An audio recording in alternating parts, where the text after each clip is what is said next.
Hi, my name's Rob Ryder, doing this video out of West Cornwall. So for those of you who've seen the video yesterday regarding Patrick and his new book regarding your health in your hands, trying to see life as an energetic process rather than a physical process. So this is kind of an extension of that. There's too much to put in one video. That's why obviously I do lots of short videos. But to really understand this, and if people really want to take this seriously, you would have to go back to the very first video that was on my YouTube channel with Patrick, the audio seminar that we did quite a few years back now, the creation and formation of a human being via opinions. You would have to, if you really want to take it serious and take back control and power over your own health, you have to start there at the foundation. Because there is a template, if you like, or a way all human beings are formed within a certain structure. There's a basis, a foundation for how we're all constructed in the same way. Within the boundaries of that construction is massive diversity, massive diversity. That's why we're all different. And that's why, as Patrick said for many years, you cannot have a generic public health system. It's impossible. Because the reason one person might have an array of symptoms that is given the name diabetes could be completely different than another person. A symptom that we see as eczema, the root cause could be a completely different person in one person than another. So you see a lot of posts on social, oh, I've got this symptom, I've got that symptom, what can I do? Well, how would you possibly know? Yes, there are kind of general things you can do generally, but to get to the root cause, how can you possibly know unless you speak to somebody? But the real idea is we do this process ourselves, because health is something that is natural. It's given for free. The best health within how you've been constructed. The problem is all mainly through mind, all obstacles are in the way. We need to remove obstacles for health, because the potential for your perfect health is always there. But we're all built differently. I would never run, no matter how hard I trained, as fast as Usain Bolt. I would never lift weights heavier than Eddie Hall, no matter how much I trained. I haven't got his genetics, shall we say. I'm not constructed in the same way, but I can be the best that I can be. So it's this self-knowledge and trying to live true to your true self of how you were constructed, which you have no choice on. Yeah. So it's not trying to say, I want to be like this. Yeah, but are you capable of being like that? And we're seeing a lot of this in the world at the moment. People trying to be what they're not actually are, which isn't going to lead onto a path to health at all. It just cannot, because you cannot escape from who you are. So again, you'd have to look at some of the other videos we've done, but the foundational one is Patrick's video on the seminar of the foundation and the creation and formation of a human being via opinions. So that is really the foundation. All other bits I'm doing are other bits to this. So we've had Patrick's video yesterday, which, if there is interviews on my channel that are there for free, if not on Rumble, because one of the interviews was censored on YouTube. So you can get this information for free, but I've invested money in books over the years, because you can sit down and meditate on books. You can read them 2, 3, 4 times and really think about them and connect to them. We're all different. So a lot of the information's out there for free, but if you want to buy the book, unfortunately, you're going to have to invest in it, because books cost money. Yeah, there's no profit in books for the vast majority of authors like myself and Patrick. I don't think he's ever made a penny. I've certainly never made a penny. But it is a way of getting information out. So this, based on what I learned of Patrick over there, I realized that, as I'm an insanely practical person, we need tools of self-knowledge to see what is my health balance. So this is a book I created, an awareness and well-being guided journal and the truth will set you free. And there's about that much of the book. Can you see it there? This bit, which is an explanation of some of the basics that I've talked about in my videos and etc. as a way to plan ahead a 30-day program of self-knowledge. And in there is like a diary that's set out where you note things every certain times of the day. So a lot of people this time of the year, they want to make New Year's, they binge out, oh, I'm going to make a New Year's resolution, I'm going to make changes in my life. Most people just do something really random that they presume, I'm going to cut out sugar, or I'm going to cut out alcohol, or whatever. Most people, it's just a random thing. And they don't realize if you're not on a path to health, then to come off that, there might be some serious changes. But nobody can advise you what to do. Nobody can tell you what to do, because you're a complete unique individual who needs to find out for themselves what their life balance is, what the truth is of their own nature, and therefore the life they need to lead. So only you can do that. So that's the idea of the journal, is it's just your book. So if anybody wants to buy a present for Christmas for people who are going to go into the new year and want to make New Year, if they're the type of people that make New Year's resolutions, why not make a serious resolution in getting to know yourself so you can make actual, real, beneficial changes in your life? So again, there's lots of factors in the book. I've gone into awareness, perception, stress, and extra things. So I'm just going to do a couple of those things here. So open the light will allow you to see that. So if you're in the middle, there's lots of influences on your life. There are lots of influences on your life. And there are people that are completely one-dimensional. Maybe a famous sports star who stayed single, hasn't got any worries in their life, and they're completely obsessed with being the best in their given sport, which is nothing wrong with that. Absolutely fine. That's how elite champions are made. But for the majority of people, I'd say there's probably, we're all individuals, 3 major influences on our life. And I guess I would say for a lot of us, family, work, and finances are the major 3. And all these other small lines, they're all the little influences in your life, which could be your environment, your diet, the climate, all sorts of stuff, everything in your environment. They all come in and impact your system and how you respond. You should respond in balance with who you are. Now, when those major 3, if there is 3, influence in your life are in balance, you're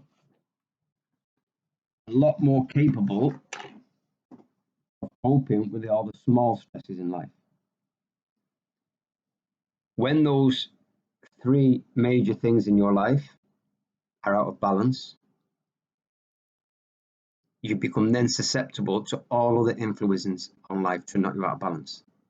So say there was a one-dimensional sports star who was at the top of his game, and that particular aspect of his life started going downhill, he'd be completely gone, because that's his whole life. But like I say, most of us have got 2, maybe 3, maybe 4 major influences in our life that when they're in balance, we tend to stay on course with our health. It's not really the smaller things that have an impact unless those major things are out of balance.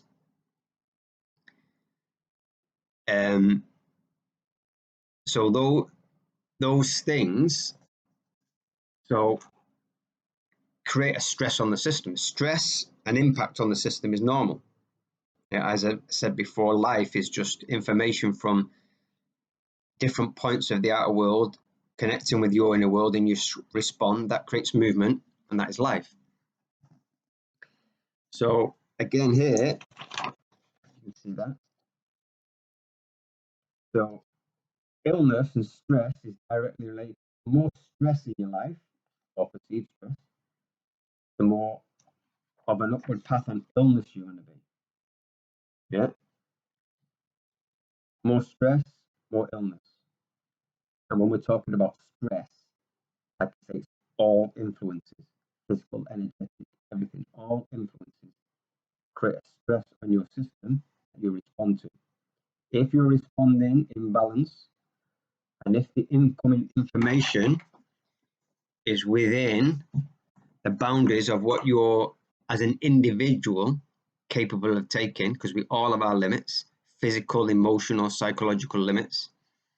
So if they're within your limits and you can respond in balance, then your levels of health will remain fine. When the stress is impacting on you and you can't process it, or it's outside of your boundaries of limitation, or it's within your boundaries, but how you're perceiving the stress, things isn't as good for you as it could be, and that's going to impact on your health. Now, there's lots of stresses, without impact on our life, we wouldn't be alive without that interaction with the outer world. So there's constantly going to be stress, if you want to use that word, in your life. Can't avoid it. Now, there's certain stresses that you can't avoid, and another thing where Patrick always talks about is it's not necessarily the food which creates stress on your digestive system, because it has to be digestive, that takes up a lot of energy, but your relationship to the food, that's important.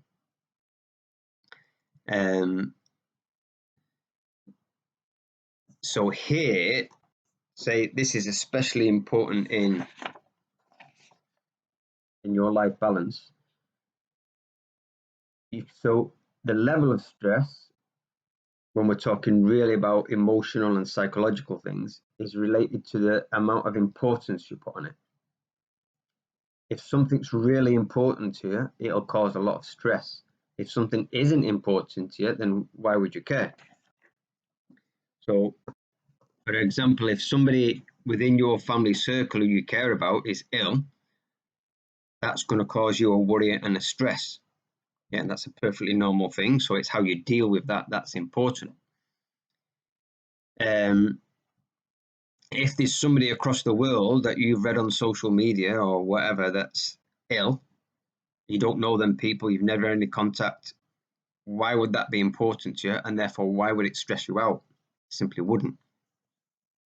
Although some people do get stressed about celebrities in their lives at the moment, which is just insane, but that's another issue. But so you can't avoid stress, but you can process it and look at it and say, right, how I'm feeling about this situation, is it helping at all? So you can lower the importance by looking at it in a slightly different way. So stress, in that sense, is connected to the amount of importance that you put on a thing, the situation or whatever. And let's be honest, you're never going to get rid of stress because people are important to family, friends, etc. But you can at least put things into a better perspective so that you can reduce the stress so you can continue and keep your life balance. So it's all about finding a life balance. And this journal, I'll put a link below, it's about each individual finding their life balance. Now, my opinion, in this insane world, I think it's very hard for any human being to reach their full potential regarding abilities and health, etc. But the world is what the world is, and we've got what we've got. So we can't change that. So how can we start to deal with it in a way that doesn't continue to knock us out of balance? So the more stress on your system, the more you're going to get knocked out of balance, and that will manifest in certain illnesses. And as we know, if people looked into German new medicine, certain illnesses will go through emotionally different parts of the body. So people have, in ancient times, have associated this to chakras, which is German new medicine is kind of a modern day version of that. So people who have a lot of digestive issues, you're digesting physical food and they tend to blame it on the food. Well, you're digesting life every moment of the day. What is in your life that you're not digesting? When people have an important event, maybe they're going to be a speaker or a sporting event, what do they get? Butterflies in the stomach. So your experience or your perception of the experience affects your stomach. It's a simple example of how emotions affect the functioning of your body. So it's a holistic look. This is what holistic is to look at all aspects of your life. Now, there are materialistic, naturopathic looks on life that only focus on the physical, and they can have an amount of success, shall we say. But unless you're willing to take that extra step and go into your own individual life balance and look at who you are, I think that's going to be limited. And the idea of this, I mean, you don't have to buy the book. What I'm saying, and one reason I put in a book, that people like books, and the book's got information in it to help you through, but you're just writing your own story. You're writing your own story. So you stop every day and you reflect on how you behave, and you think, why did I behave like that? What was the trigger? And you'd have to go back to Patrick's seminar on the formation of a human being. So there's a lot of work to be done if you want to understand this stuff, and if you want to find your own life balance, the best you can get within circumstances of that you're living in. And I would definitely not go for perfection, yeah, but do the best within your circumstances. And the focus should always be on health, not fighting illness. And illness is a process that is trying to restore balance. So why would you fight it? The idea is you go deep into yourself, understand it, and then go with it. That's the idea of true holistic thinking and looking at the intelligence within yourself. And this idea of a little journal was my way of people write their own story, come to their own conclusions, and make their own changes in their life. Instead of going to because what a lot of people have done, they've gone from consultations with the GP, they've realized that isn't working, so they've just gone to consultations with a natural health therapist, or whatever should we say, who, a lot of them, not all of them, there's some really good ones out there, but there are a lot who just basically symptomatic treatment still, maybe less toxic ones, but there's no changes. They're not talking to people, asking them where, what is their symptom about, where did it come from, what their life balance is about. You speak to anyone who's got a chronic illness for 5 minutes and you will realize they have a life under stress, whether they're aware of it or not. Well, there will be an awareness of it, but you've kind of got to break through the cloud to see that. But you will see in 5 minutes, talking to anyone who's got a chronic illness, that it's a life under stress. And the only thing is that the famous saying, know thyself. That's basically it. So I'm going to leave that there. And like I say, the foundation is go back to the first video. It's hard work. You have to do it unless you're intuitive and you just know this stuff. But if you don't, like me, I had to do all the hard work. And unfortunately, that's the way for a lot of us. Okay.